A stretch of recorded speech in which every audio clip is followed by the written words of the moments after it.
Welcome to Spirit Shack. This is the Acousticom 2. So this is a professional high-end radio frequency meter. So for detecting radio frequencies, this is as good as it gets. It comes with and without sound, and it detects RF in the range 200 MHz to 8 GHz. It comes with a nice neat little box, a little carry pouch, and instruction manual.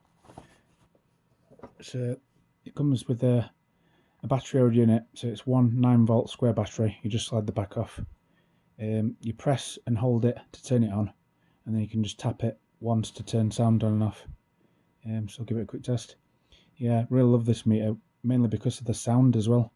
You can audibly hear the amount of radio frequency that's been given off.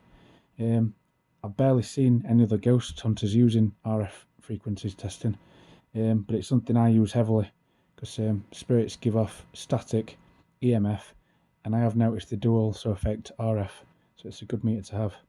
And also it's quite small and light, so you can carry it about in your pocket. So give it a quick test. Right, so that's turned on. So it's showing there what the reading is currently, and we can press it again for sound. So this gives us an audible representation of the level. So you could obviously have a REM pod next to this to detect static, or an EMF near this to detect electromagnetic fields. And if you ask the spirits to start affecting these devices, and 2 or 3 devices start being affected at the same time, all detecting different things, it's more likely it's paranormal.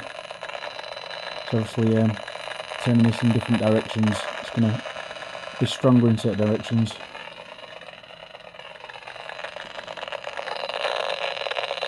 So obviously moving it close to my phone, because my phone's connected to satellites and things for internet. It was picking up from the phone as well, so you need to bear that in mind. Obviously if you're using this for ghost hunting, put all your phones in airplane mode and things so your phone doesn't affect it. But yeah, incredible piece of equipment. If you want one of these, I'll leave a link in the video description, and thanks for watching.